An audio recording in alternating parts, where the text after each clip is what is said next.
Hey there and welcome back to Baldur's Gate 3. My name is Pete and today we complete another chapter of this Honor Mode walkthrough, at the heart of which we still have Sylvia Hairyfoot, our Dark Urge Halfling Bard. Last time we left off after making it to the Emerald Grove, a druid sanctuary that had come under goblin attack.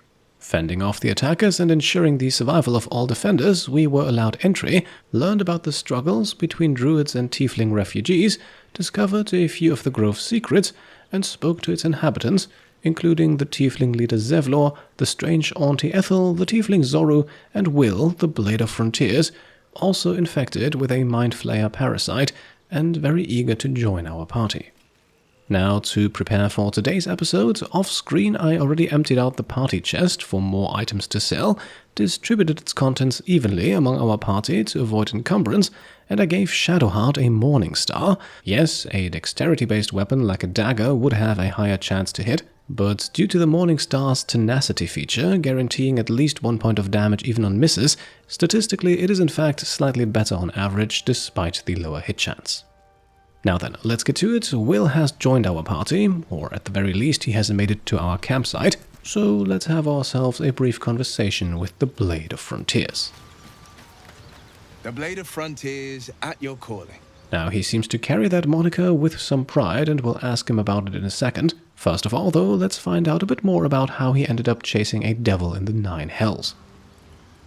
Karlach's fires raged in Baldur's Gate before she escaped to Avernus, as my source told it, and she was planning to return.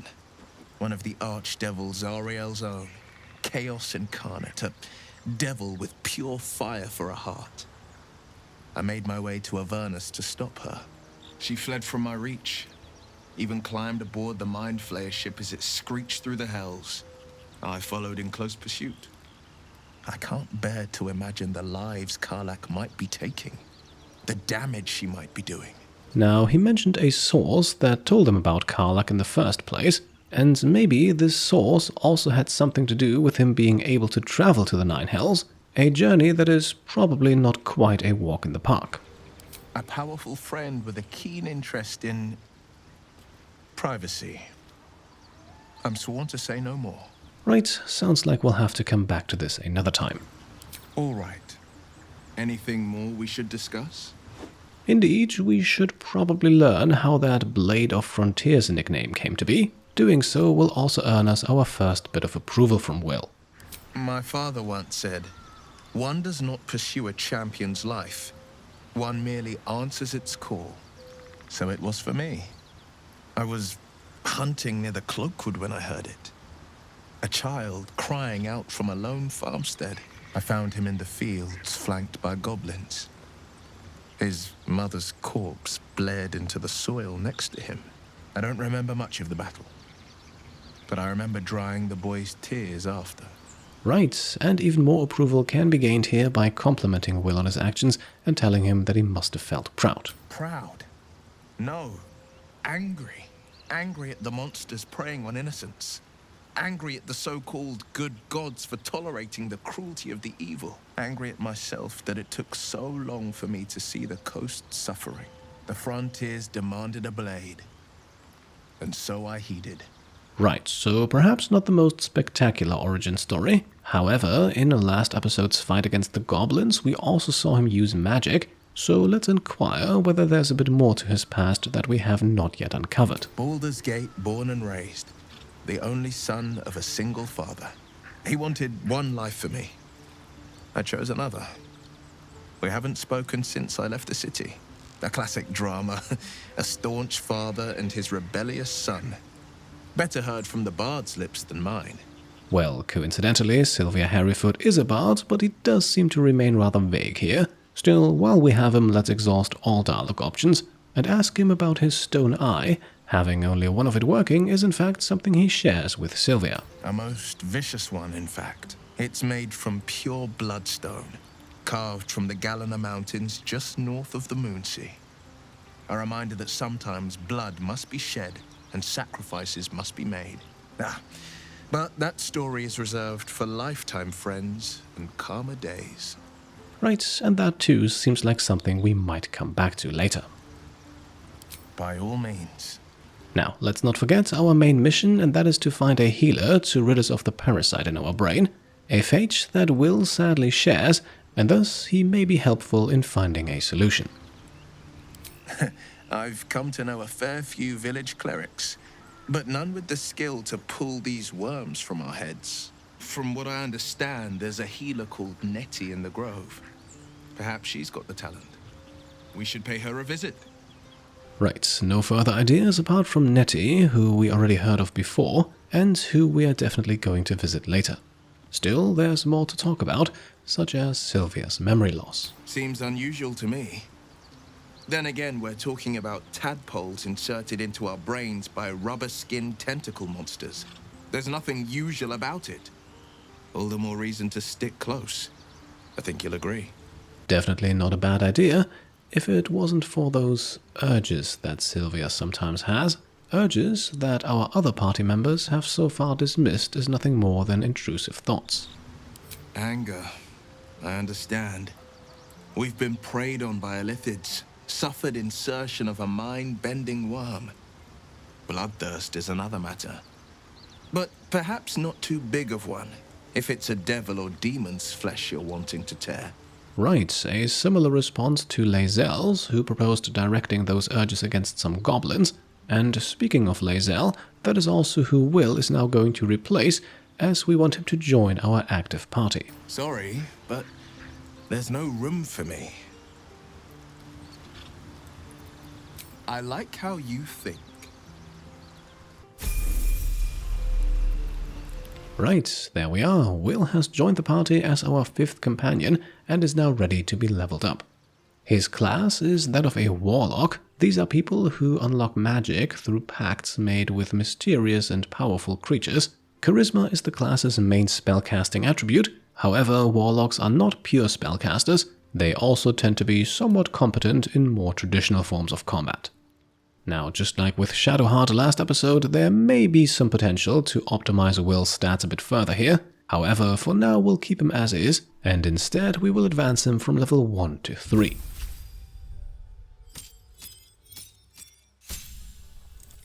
Now, the first thing we should talk about are Wyll's Warlock spell slots, because these work a little bit differently compared to those of other spellcasting classes.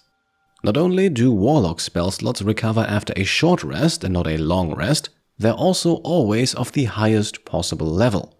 So there will be no distinction between level 1, level 2, level 3 spell slots and so on. Whenever Wyll reaches a level where he would receive a new level of spell slots, all of his existing spell slots level up too. I think this will become a bit clearer when he makes it to character level 3 and unlocks level 2 spell slots. For now, the last thing worth mentioning is probably that he does not get a lot of spell slots, simply to balance out that short rest recovery feature.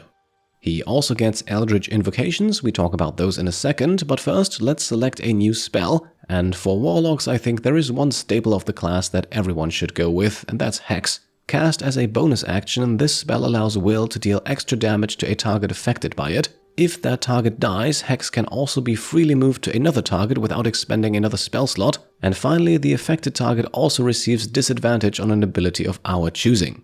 This spell is a class exclusive and in my opinion one that every Warlock should have. Onto the Eldritch Invocations then. These are essentially bonus abilities, some active, some passive. I won't go over all of them, but we start by picking Agonizing Blast, allowing Wyll to add his Charisma modifier to the damage of his Eldritch Blast cantrip. That cantrip is another staple of the Warlock class, and with this upgrade it is among the, if not the most damaging cantrip in the entire game. Our second choice then will be Armor of Shadows, allowing Wyll to cast the Mage Armor spell without expending a spell slot.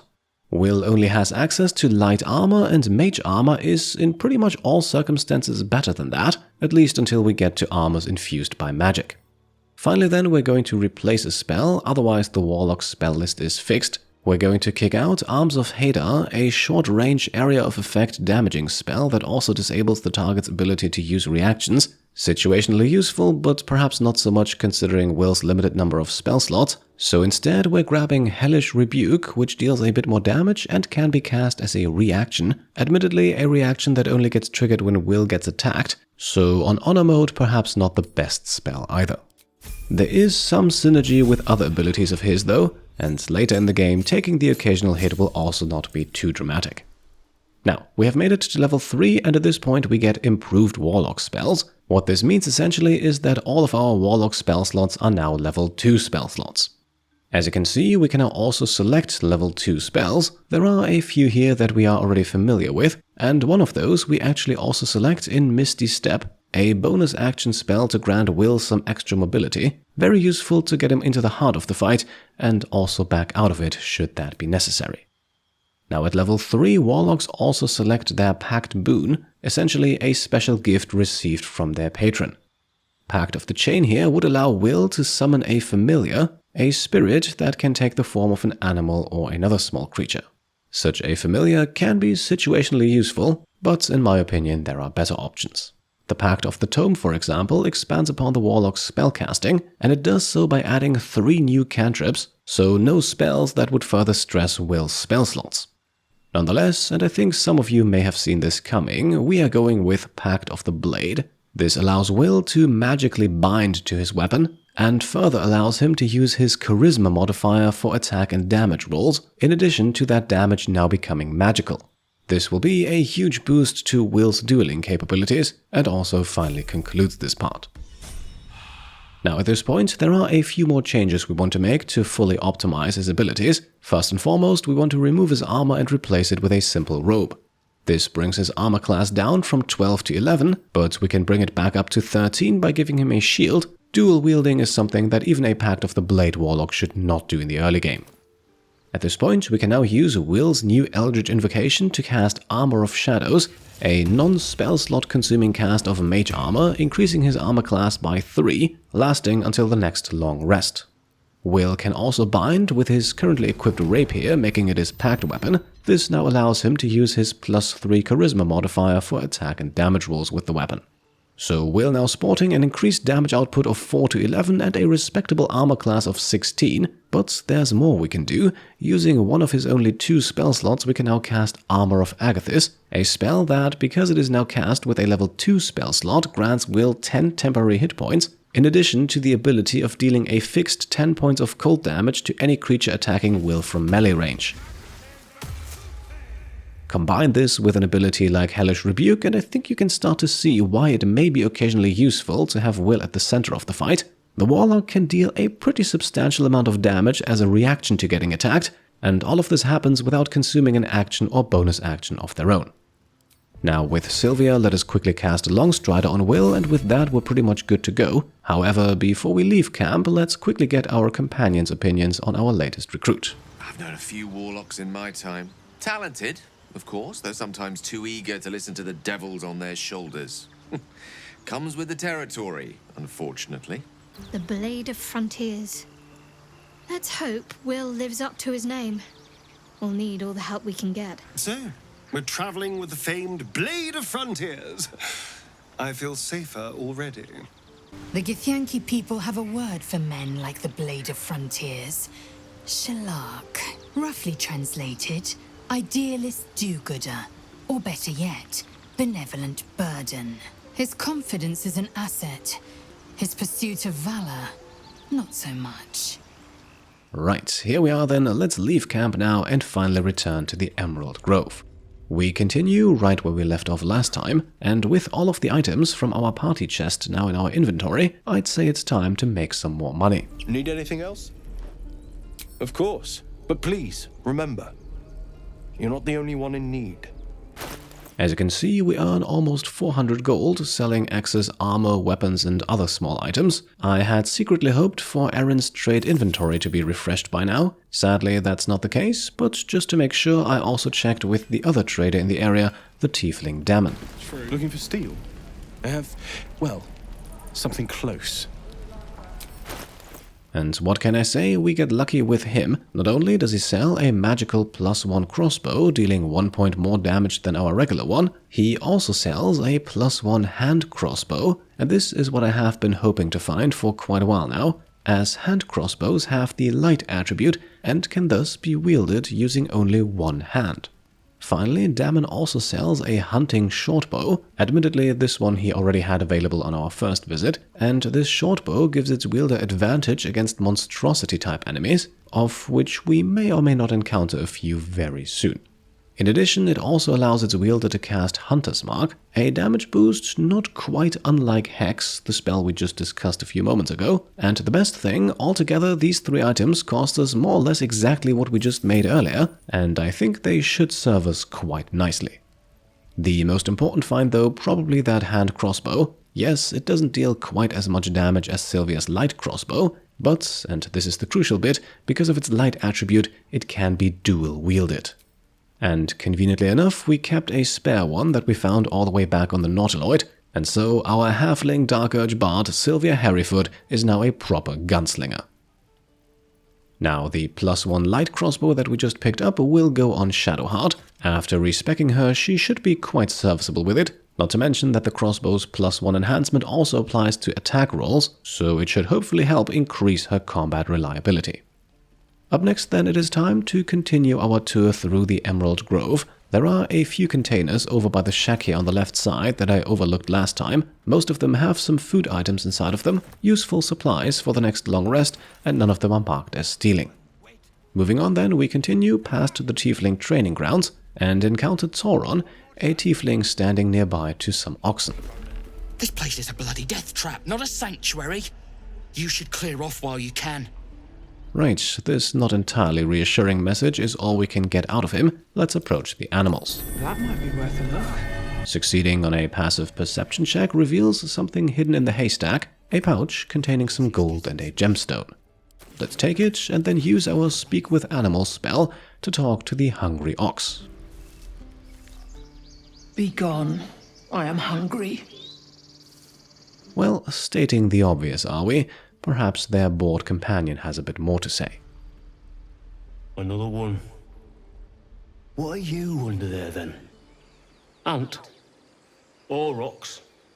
Right, so for some reason this ox seems to think that our halfling appearance is not our true form, although we only find out why if we ask it to elaborate a bit further. The keepers of this place, they change their form to fit their need.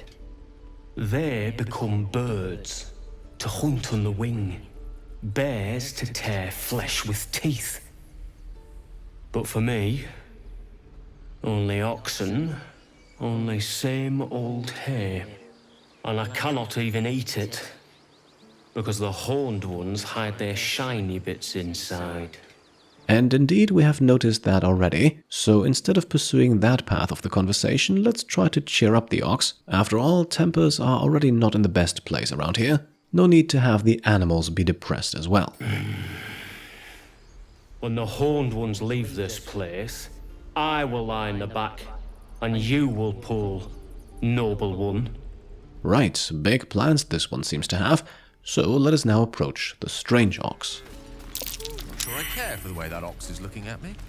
Gale and Shadowheart succeed on an insight check, noticing that there's something off about this ox, not that its name didn't already give that away. Ah, you're addressing me, a humble ox.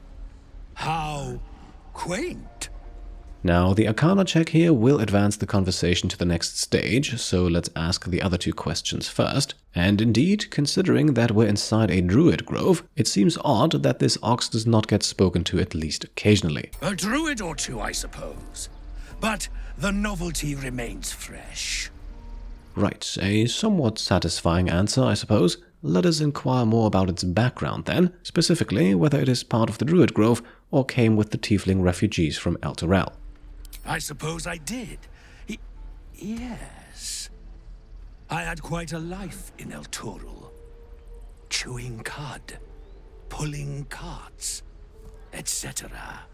Right, definitely the kind of answer I would give if I weren't making up a backstory on the spot. So again, one can't shake the feeling that something is off here. Let us now roll for Arcana to find out more. The DC is 10 and Gale would likely be better suited for this, but Shadowheart can give us guidance and we have plenty of inspirations should we need to reroll, and as you can see, we beat the DC even without bonuses. Something's off. This creature isn't what it appears to be. Right, so perhaps we're dealing with a shape-shifting druid in disguise here. After all, that is something the bored ox alluded to. Either way, let's dig a bit deeper. No, you are incapable.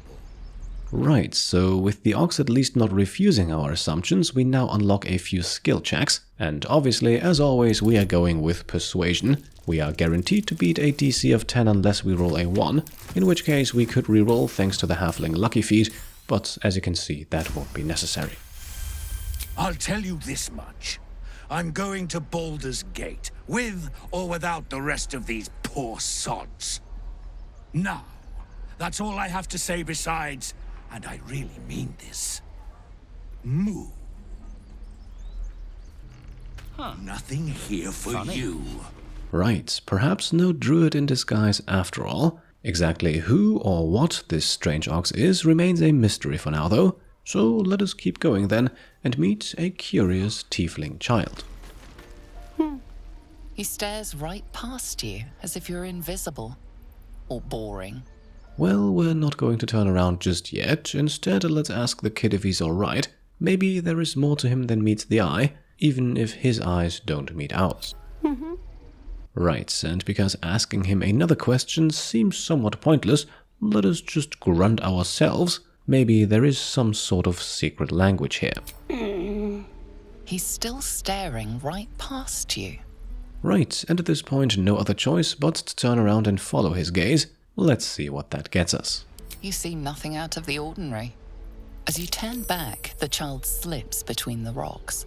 Now, succeeding a passive DC 10 perception check unlocks the investigation option here to search the rocks for an opening. Let's do so. The DC is 10 once again and guidance is still active, which probably also helped with that perception check earlier, as guidance does in fact help with passive ability checks too.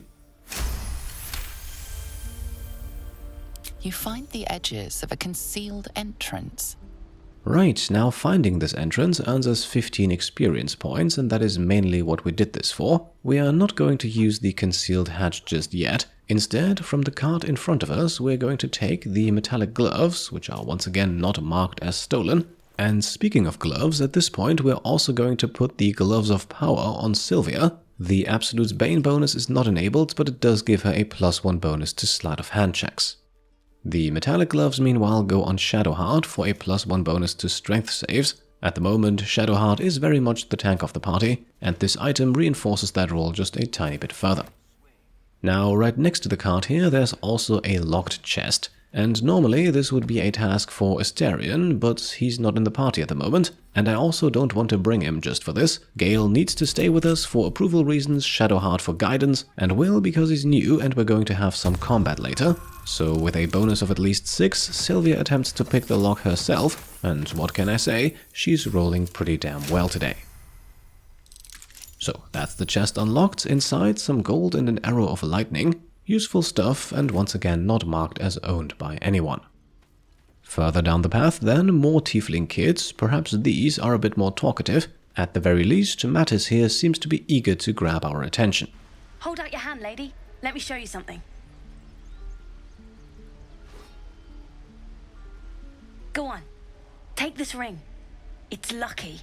Right, neat trick, but in a world full of magic, certainly nothing unusual. So we're not just going to play along and take the ring. So instead, let's engage in a bit of conversation and praise his trickery. You haven't seen anything yet, lady. Go on, take the ring and watch your fortune change. Tall promise, and somewhat difficult to believe, coming from a tiefling refugee kid obviously trying to sell us something. So instead, let's attempt another DC 15 sleight of hand check to mimic the trick. Once again, if we fail, we can always reload using our pile of inspiration points.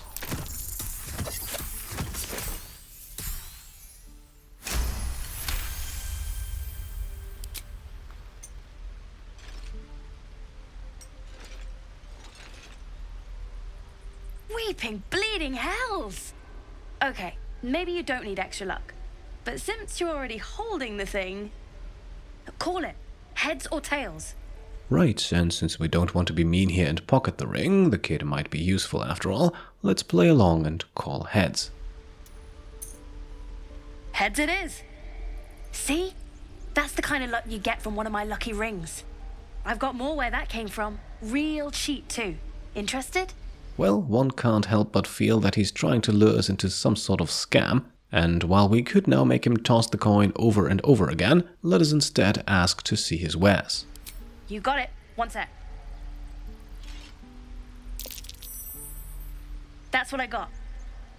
Right, so we noticed a weird hand signal there, but otherwise Mattis acts as a regular trader. Among his offerings, a ring of being really invisible, one of infinite wishes, one of resistance to ants, and one of lechinesis. And no, unfortunately, they do not hold any secret magical properties. So we're just selling some stuff here, and then be done with it. Nothing. You suddenly feel something moving against your back and turn. Right, so it looks like Mattis's con artistry goes a bit beyond just selling us fancy-named junk items. We have also just become the target of a pickpocketing attempt. However, we are not going to be mad about it. Not only have we done the same not too long ago, the attempt also failed miserably. I can't do this anymore, Mattis. I'm sorry. Right, so Silfy runs off, leaving Mattis as the only one to answer for what we just experienced. Let's find out what he has to say about the whole thing. Hey, you here to trade or? Well, not exactly, and I think he knows as much. Let's see if he comes up with any sort of excuse, or if he straight up admits to the crime. Yeah, I know. I was standing right here telling her to rob you. Right, so if Mattis has one thing going for him, it's honesty, and since we have not been above a bit of thievery ourselves, how about we propose a partnership? Maybe we can make some money on the side here too. Fine. I'm not so good at counting, but I think any percentage of 0 is 0. Look, you caught her. Good for you. You aren't a chump like everyone else around here. Now, do me a favor. Make room for the chumps. Alright, and making room we will, but we're not going to let this go just yet. There is in fact a bit more to the Tiefling kid's business. And indeed, it is another hole in the rocks, and this one we're going to crawl through, although as you can see, only Sylvia can actually fit. She's a halfling, the other 3 party members are simply too big. Now we find ourselves inside of a Tiefling Hideout, the game already told us as much, and there are some more Tiefling kids down here that we have not yet met, including Maul, the one leading them all. Well, look who's come to visit. My kids say you've been busy since you got here. And thanks for going easy on Silfy. Not many marks would have done the same. Right, looks like we're dealing with some sort of underground Tiefling kid crime ring here. Risky business indeed, considering how tense the situation between the Tieflings and the Druids of the Grove already is. We're saving up for a better hideout when we get to Baldur's Gate. Why? You planning on telling me stealing is wrong? Well, she's got a point there. We're not exactly qualified to judge her. In fact, we can even offer to invest in her little Thieves Guild. Unfortunately though, that doesn't really do anything, so let's keep the 20 gold for ourselves and instead just tell her to do as she pleases. Didn't need your permission, but fine. Now at this point we can also offer our assistance, and for the purposes of true completion it is actually very important that we do so, otherwise we'd miss out on a small side quest. I do, as a matter of fact. Revenge. I want to steal that big, shiny idol they're all chanting at. Right, stealing from the Druids it seems. Risky business that. Let's find out why she wants to steal that particular item. The important thing is to get it away from them. That ritual's gonna get us all killed. And we can sell it once we get to the city. Thing like that's gotta be worth a small fortune. So it sounds like that idol might play a role in the Rite of Thorns the Druids are preparing. Understandable why she'd want it removed and thus the ritual stopped, but at the same time, stealing it might not exactly sit well with the Druids. Sure. When we sell it in the city, I'll make sure you get your cut. Okay, so at the very least, that sounds like a challenge. We'll agree to it, although we'll have to be very particular with how we go about it. More on that in due time. For now, let's remain on Maul's good side. Be careful. They look as brittle as old bark, but they're vicious. Anything else? Right, quest acquired. Again, we won't pursue it immediately. But before we leave, let's ask if she's got any goods to trade, and we're not going to judge where they may have come from. Instead, we're purchasing an elixir of peerless focus, giving its user advantage on concentration saves and those against being charmed, a useful item for a fight that will come up later. Anything else? That's it then. Let's leave and explore the Tiefling Hideout a bit further. You've been a friend to us. Come back anytime. Never see us coming. Right, so the Hideout has a few people and points of interest, a book over here that we want to read as there's an achievement for reading 100 of them. Taking it, however, is not possible as that would be stealing. So, let's speak to the Tiefling Zaki here. You don't look so tough. Mole fought off a hobgoblin all by herself. Looks like Mole has carved out quite the image. Either way, there's another kid down here, and this one we already know. Hey. Listen. I'm not saying I didn't have the whole amulet situation under control, but I didn't think I'd get to keep the damn thing. So, thanks. Thanks a lot. And speaking of that amulet that Melly stole from Bath, if we enter sneaky mode here, we can actually steal it back, among a few other things. A pouch that we can drag over to us to acquire an emerald ring, a plate, a cup, a grease bottle, another pouch with some valuables inside, even a shield and a jug are not safe, while the amulet is hidden inside the chest here. That's the brass locket that originally belonged to Bath from the Druid Grove. So, thieving from the thieves, the only thing we're leaving them is the stuffed bear. Before we then proceed through the rest of the area, read another book. As always, feel free to pause if you want to read the full text, and then we meet Silfy again. Oh. Hello again. Mole's in charge here, not me. Right, so she seems reluctant to participate in the gang's criminal activities. Understandable, and another good reason why going easy on her was probably the right call. Now, the path ahead borders on a chasm. There are also some rocks here that we could climb up to at least halfway, but I'm not aware of any loot on top of them, so let us instead climb up another rock leading to an area only inhabited by Doni, the grunting tiefling kid. And unsurprisingly, nothing new here, but there is something else in the area. If we wait until Doni moves away a little bit, Sylvia can cast Mage Hand across the chasm that is too wide to jump for her, and using that Mage Hand we can then hurl over a well-hidden wicker chest placed between the foliage on the other side.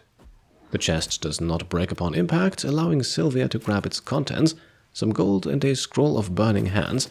Neither one is considered stealing. And with that, we have done everything we can inside the Tiefling Hideout for now. Let's use the ladder over on this side now to head back out. As you may have expected, this leads us back out of the rocks that we spotted during our initial meeting with Doni. Now, once the team has reassembled, we're heading back the way we came. Our next destination is one that we skipped last episode, the Emerald Grove's Makeshift Prison. You ain't gonna shoot me. Your hands are shaking. Put it down. She can't fight back. That's the point. Get out of the way. She didn't kill your brother, Arca. You're better than this. Your mind wanders. If the crossbow bolt shot through her mouth, would she taste the metal before she died? Shoot before you lose your nerve, Tiefling. If you ever had it to begin with. Right, so we see Arca, who lost her brother in the goblin attack and now threatening a captured goblin with a crossbow. We have a few options on how to deal with this situation, and in order to gain a massive pile of approval from Gale, we're going to step between Arca and her target. Looks like the Absolute sent me a protector. You gonna kill her too? You, move! This now unlocks several skill check opportunities, and as always we're going with Persuasion. The DC for options 2 and 3 here is the same, but I think telling her that this will not avenge her fallen brother is a good choice. Now this here is something that we want to avoid. It looks like we have put just a bit too much distance between Sylvia and Shadowheart, and thus we cannot benefit from guidance for this role. Still, with a nat 20 we also don't need to. You're right. I wish you weren't, I really do. Damn you. Damn it! Why do you care if a goblin lives or dies? Well, we care mostly because this is a completionist playthrough and the goblin might be of some use to us. A message that we can somewhat transport by picking the Bard option at the bottom here. Perhaps not the most convincing answer, but then again the convincing has already been done. Gods, you're exhausting. Fine then. It's alright, Arca. Let's go. You're gonna be sorry! Every last one of you! Right, so Shadowheart and Gale in particular approved of this, while Wyll did not. Still, it was well worth it, because we have just passed a very important approval threshold with Gale, who therefore now wishes to speak to us. Tiring business, isn't it? All this traveling and adventuring. Why don't we take a little break, Allow ourselves a few moments of rest? Gives me a chance to talk to you about something, well, rather important. And there is no need to be abrasive, at least not yet. Let's remain polite and find out what is so important. We've been on the road together for a while now, haven't we? Survived some perils, overcame some obstacles. Ever since you were kind enough to free me from that stone, I've seen you demonstrate remarkable guile and courage. The way you diffused the tension between Zevlor and Aradin. The way you stood in front of a crossbow to prevent a murder. In short, I've grown to trust you. That's lovely to hear, and even better, it presents us with another small opportunity for approval from Gale. Let's tell him that the feeling's mutual, and that we're very happy to hear that. The reason I make a point of saying this is that I've grown confident enough to tell you something I've yet to tell another living soul, except for my cat. You see, I have this condition. Very different from the parasite we share, but just as deadly. Great, another deadly threat to add to our worries. Probably not the time to make dark-humored jokes though, so instead let's prompt him to elaborate a bit further. The specifics are rather personal, but suffice it to say that it is a malady I've learned to live with, though not without some effort. What it comes down to is this. Every so often, I need to get my hands on a powerful magical item and absorb the weave inside. So he remains rather vague about the origins or specifics of this condition, and while dialogue option 5 here does sum it up nicely, let us not loosely throw around the term addiction. Instead, let's ask him to share a few more details. Surely there must be something more he can tell us. I can say no more on the matter, not now anyway. Just trust me when I say it's all of vital importance. It's been days since I last consumed an artifact, since before we were abducted. It's only a matter of time before my craving returns. That is why I turn to you. I need you to help me find magic items to consume. It is vital. Dare I say it? Critical. Now, Gale's reluctance to tell us the whole story is a fair reason for us to be hesitant here. Because yes, up until a short while ago, Gale did not even know us, and he seems to have done fine regardless. A fair point. However, until recently, I was able to rely on a supply of artifacts stored in my tower in Waterdeep. A supply that has now run dry. The reality of the matter is that a lone wizard with a chronic impairment such as my own is not in the most ideal of situations with regards to self-defense. The manner of artifacts I need are not often found waiting patiently on a shopkeep's shelf. One usually has to lift them delicately from trap-filled tombs or prise them from the hands of violent ne'er-do-wells. There'll be danger involved, or great cost. Right, so I suppose those are the dangers in the life of a traveling wizard. However, as much as Gale claims that he trusts us, in this conversation at least, he has not exactly been forthcoming, and he's not asking for a small kindness, so why exactly should we go through all this trouble to help him? Valid question. If not out of the simple goodness of your heart, then perhaps your own self-interest might be sufficient motivation. Having a wizard like me around is quite the boon when facing the perils that stalk these lands. It'd be far harder for me to assist you if I could barely stand upright. Please, trust me. Your help could be the difference between life and death. Right, now at least that last point I think we're inclined to believe him. There is an option here to use our tadpole to peer into his mind, but failing that would result in a substantial loss of approval. So instead, let's gain some by agreeing to help him. Don't worry, we will not have to part ways with any magical items immediately. Thank you. I see my trust in you was not misplaced. I'm sure we won't have to look very far to find what I need. Faerun overflows with magic-infused treasure. As do our packs, as a matter of fact. We've such an item already in our possession. Primed for the moment the need arises. I hope I can count on you. Right, there we are. We have taken a small step towards completing Gale's personal quest. And if we now open our inventory, we can see that some of our magical items have received a small note at the bottom, indicating that Gale can consume them. Now, you will notice that this is not true for all magic items. Almost every item that has a rarity exceeding uncommon is excluded, and so are most weapons infused with magical effects, albeit not all of them. I'm gonna bite the heads off your kids, and your birdies, and your dogs! And yes, let's speak to the prisoner. What you messing with my cage for? It's too late to make friends, warg meat.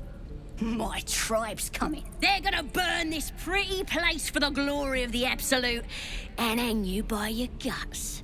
Now, we'll get a chance to ask about the Absolute a little later. Meanwhile, prompting Sazza to show some gratitude will make her reveal some other interesting bits and pieces, so let's pick dialogue option 1. They'll peel your face off and nail it to a wall. I ain't scared of some god. Stick a dozen arrows in me and Priestess Gut'd still patch me up. Got a whole lab set up. Cooks up potions that fix our lads, no matter how much of a beating they take. Could probably stick your head back on if someone was to chop it off. Mighty booyarg. Booyarg. The goblin word for magic. Primitive to a fault, but not entirely without merit. Okay, now while this may sound concerning, it could also just be a bluff. After all, goblins are not exactly known for their honesty, and Sazza has every incentive to lie. It's the truth. I swear on your mother's grave. Get me out of here, and I'll tell you where to find her. Deal? Well, with all of the information she has already given away, this might not be the best proposition. I'm sure that, considering all that we have learned, we should be able to find that priestess ourselves. Even if you did find my tribe, they'd set the wargs on ya.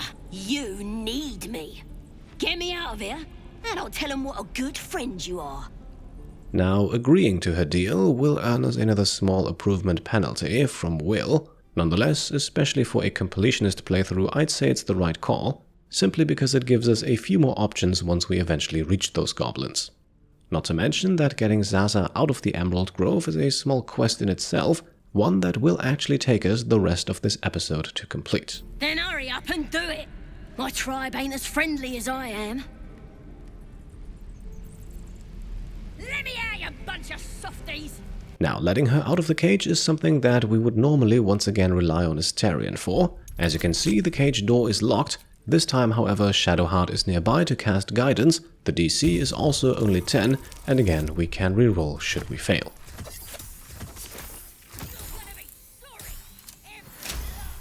And there we go, the cage door has been unlocked. Upon opening it, we gain 15 experience points and can now speak to Sazza again. Ready to go meet my tribe? Just say the word. Now, before we lead her out of here, let's ask about this Absolute that the goblins seem to be worshipping. Seems like that's a goddess that we're entirely unfamiliar with. We're burning her name across the face of the world, we are. The Absolute is gold from the sky, she is. The blessing in the storm and the storm itself. Now, there is actually no point in telling Sazza to follow us just yet, as we have not really found a path to get her out without the druids or the tieflings detecting us. So for now, we're just leaving her here. Don't worry, once Arca and Memnos leave, nobody else will enter the prison, and Sazza herself will also stay put. Bloody thieves everywhere! Now, apart from Sazza in her cage, the prison here is very much makeshift. There are a few minor items in the barrels over here, but that's mostly it. There is an evidence and an equipment chest, but both are empty. These are in fact where our goods would be stored should we get imprisoned, in which case we'd find ourselves locked into this cell right here, which has a few ways to escape from it, none of which we need to explore at this point. Instead, let us now quickly speak to Arca and Memnos again, who we find just a few meters up ahead. Please leave us be. This isn't a good time. It's fine, Memnos. Having fun with your new goblin friend? Bet you aren't. And if we initiate the conversation with Arca, she has a bit more to say. I've had some time to think since we last talked. Can't say I'm enjoying it much. Right, so obviously the two Tieflings not super happy with our involvement, and honestly, who can blame them? Meanwhile, we are making our way back out of the Druid Grove now. The easiest way to free Sazza forces us to take a little detour here, because once again my goal for this episode is for none of our characters to take damage, and there is a fight coming up. Was a time I tussled with hill giants without breaking a sweat. Now, a mere werebear could swat me halfway to arm. Strange things are happening to us. What festers in our minds may well impel our bodies. And just as we reach this point right here, our squad performs a survival check. These tracks. Squat. Bow-legged. Goblins, I'd say. And indeed, we have just spotted a very well hidden stone door. We'll go through it in just a second. First, let's loot the backpack. Inside, a healing potion, a grease bottle and some thieves' tools. And then it's time to find out what lies beyond the stone. Alright, looks like we have found a secret underground passage, although it remains to be seen how secret this one actually is. For now, we are going to stealth Sylvia ahead of the rest of the group, who soon discovers something curious. Glowing eyes are rarely a good sign. Best be careful. And indeed, that's a guardian statue with glowing eyes, the reason why we are in sneak mode at the moment, but not the only one. There's also some goblins down here. Shut it! Boss would rip you for talking that way. Well, at least we got the druid to keep ourselves entertained. He's boring. Let's find another one. And indeed, these four goblins seem to have captured one of the druids, Findal, lying unconscious on the ground here with only one hit point remaining. Oh, this was more fun when he was screaming. Could wake him up by chopping off a toe. That'd be funny. Yeah, give him something to cry about. Don't wear his voice out. We still need answers. And it also looks like the goblins are planning on interrogating him, so maybe they're not just attacking the grove for pillage and plunder. Minthara's gonna skin us. No one knows about this damn weapon. Yeah, she'll kill us dead if we go back without it. We'll get the druid talking. Grove's got to be full of magic. That's why I've been stabbing all the rats. Might be spies. Two very important things here, the name Minthara and talk of a weapon that the goblins believe to be in the grove. Pretty stubborn for a man wearing leaves. Maybe we can set him on fire. We should set the whole grove on fire. Now at this point I think it's quite clear that these four goblins are allied with the ones who attacked the grove earlier, which makes them a bit more organized than first assumed. No sign of the others yet. Do you think the fight up front went bad? Now at this point, let's have Sylvia interact with the rune of the eagle, thus also deactivating the guardian statue. Then we wait until the rest of the party has caught up, go into stealth mode and crouch all the way up to the goblin's detection radius, and then use Shadowheart to cast Bless on herself, Wyll and Sylvia. Now the clock is ticking, so let's enter turn-based mode, and then with 2 crossbow bolts from Sylvia, we're going to attack the tracker. We make sure that dual wielding is toggled, and using action and bonus action, Sylvia can now fire twice. Lovely beginning to our small ambush here. The tracker is dead and the other 3 enemies are surprised. The 2 closest to us are archers, the one further in the back wields a melee weapon, so with good positioning we might be able to outlast them for an additional turn. Now as you can see, only Sylvia has entered the initiative order, so the other 3 had to be manually put back into turn-based mode, and we now begin by casting Wyll's Hacks on the other tracker here, by far the weakest of the 3 remaining enemies, and we're also choosing to give them disadvantage on dexterity rolls. Unfortunately, Wyll has been placed a little late in the initiative order, so we can't act with him just yet, Instead, let's proceed with Shadowheart, who's got a 98% hit chance against that very same tracker thanks to her +1 light crossbow. She too now joins the initiative order, leaving only Gale, and with him we're going for a Firebolt cantrip against Sharp Eye Gurza, no need to waste a spell slot. Alright, lovely, 1 enemy down and 2 heavily injured on this opening round. And we're not done yet either, I still have things planned for Wyll and Shadowheart, who are now up next after the goblins spend their turn in surprise. And we begin with Shadowheart, who can use a 2nd level spell slot to cast Spiritual Weapon. Weapon form does not matter much here, we're going with the Great Axe, and with it being placed almost dead last in the initiative order, we sadly cannot use it yet. So that brings us to Wyll, who can now cast the Eldritch Blast cantrip. Thanks to the Agonizing Blast Eldritch Invocation, the ability now deals 4 to 13 points of damage, and up to a further 6 points more since our target is hexed.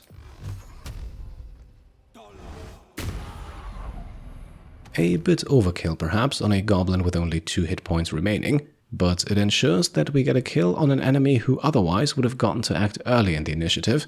Now there's only 1 of those remaining.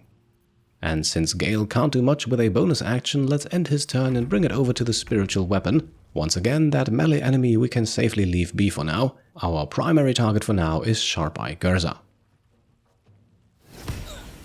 Lovely, the 65% hits for 6 points of damage, and with that we begin a new round. Our goblin enemies are now no longer surprised, and one of them is going to act next unless we take him out. So let's hope we can do that by only spending Sylvia's bonus action on her offhand attack. If we hit, 4 points of damage are guaranteed.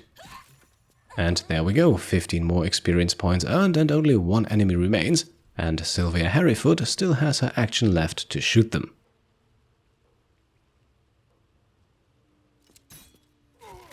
Eight points of damage dealt. Up next we have Gale, who will once again just go for the Firebolt cantrip. This fight, in my opinion, really not worth burning too many spell slots on. Now, unfortunately, the Firebolt misses, but up next we have Wyll, who can now move his Hex ability for free from the fallen goblin onto this one who's still alive, only consuming a bonus action in the process.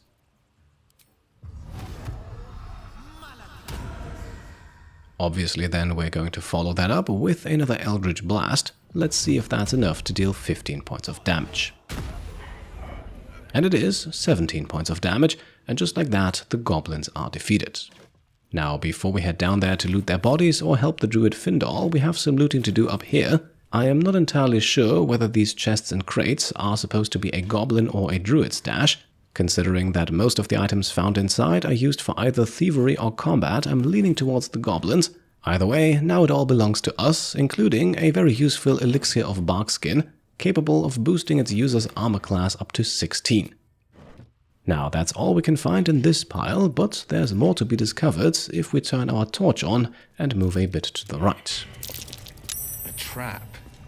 So much for a warm welcome.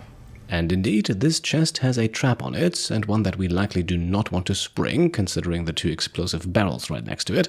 So let's attempt to disarm it. Again, Astarion would likely be better here, but the DC is only 10, so Sylvia should hopefully do the trick.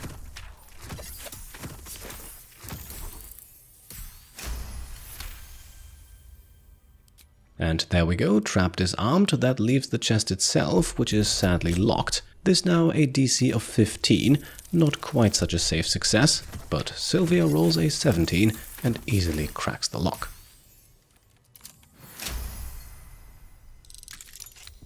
Now this chest is very easy to overlook, but very useful to loot, as it contains Nature's Snare, a unique quarterstaff capable of ensnaring any target that is not a plant or a beast. That can be very useful, but it also requires the staff to be used in melee combat to be triggered, and with Gale being its most likely wielder, that is perhaps not quite what we want him to do. Now, climbing over the rocks here and heading north, we find a stone door leading out of the underground passage. If we go through, we then find ourselves in a library, or at least in front of an entrance to one, an entrance that is heavily trapped and can in fact not be used at this moment. Now, granted, Sylvia has spotted the vent and could now attempt to disarm it, but the DC is a moderate 30. In other words, impossible, no matter how high we roll. Same thing for the door, I think it's very clear where that one is, but as you can see there's nothing we can interact with, so let's return to the underground passage, climb down the rocks here and loot the goblin bodies. They don't have anything overly valuable on them, an arrow of acid and an acid vial can be found. The rest is mostly gold, goblin weaponry or junk items that can freely be sold. That brings us then to the druid Findal, still unconscious and still at 1 hit point. His breaths are shallow, his wounds deep. He doesn't respond to your voice. Right, sounds like we need to administer some healing, and who better to do that than Shadowheart? One spell slot used on Cure Wounds, that should make him pop right back up. And indeed, Findal is back up on his feet and heals himself the remaining 15 hit points. Time to have a brief chat with him. Oh, thank you, thank you. I thought I was gonna die down here. Now, importantly, Findal will only ever answer one question before running off, and arguably the most interesting answer in my opinion is the one we get for asking option 3 here.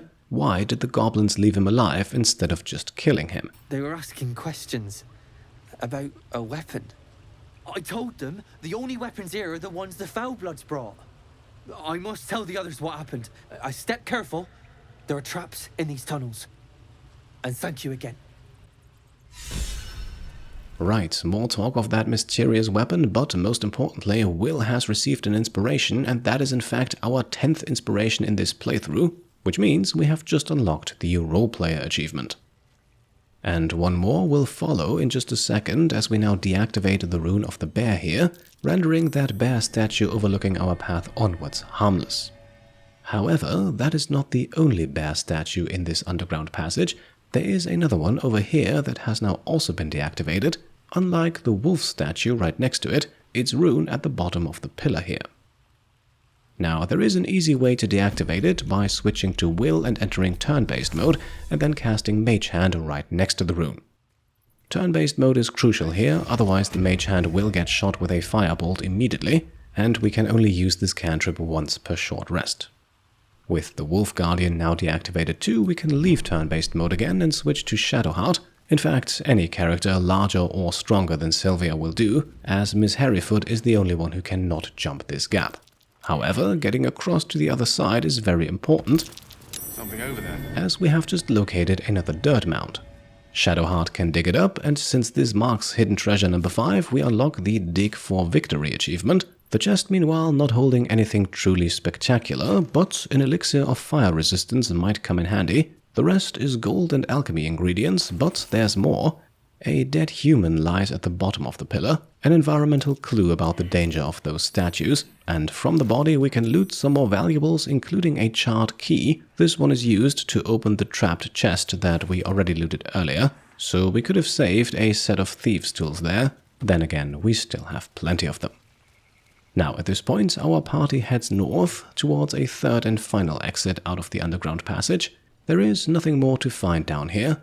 Nonetheless, we will come back in just a second, as this exit transports us right back into the makeshift prison area.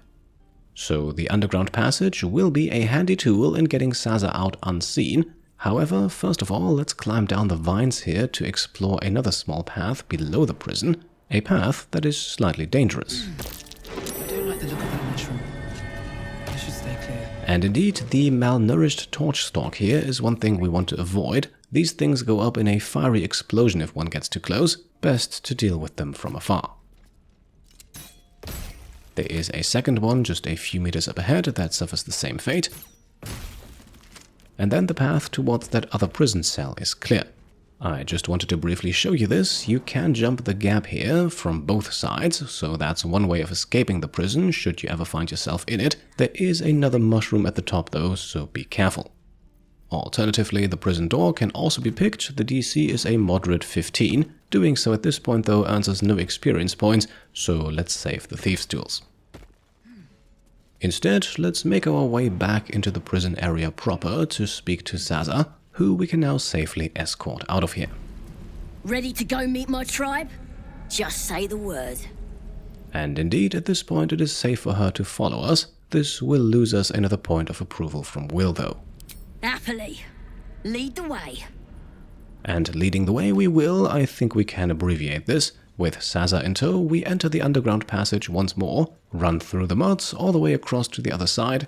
Do not risk losing her to a fight that in my opinion is a tad bit more difficult if approached from this side, and eventually lead her back outside, and with that to freedom.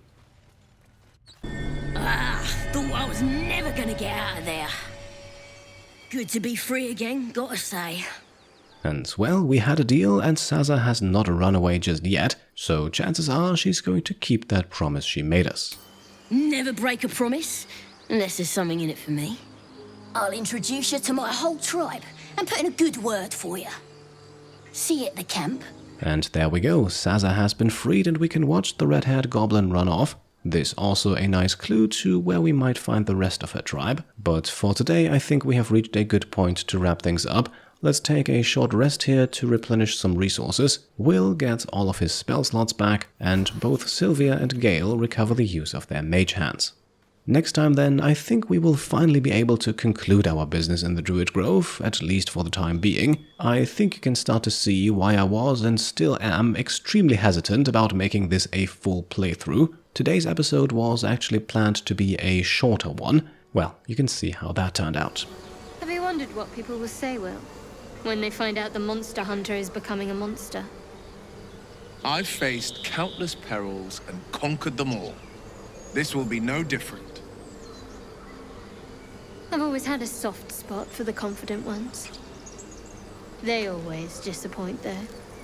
And so with that last bit of banter here, let's make the cut. As always, I hope you enjoyed the video, and if you did, then I would be very happy if you could leave a thumbs up.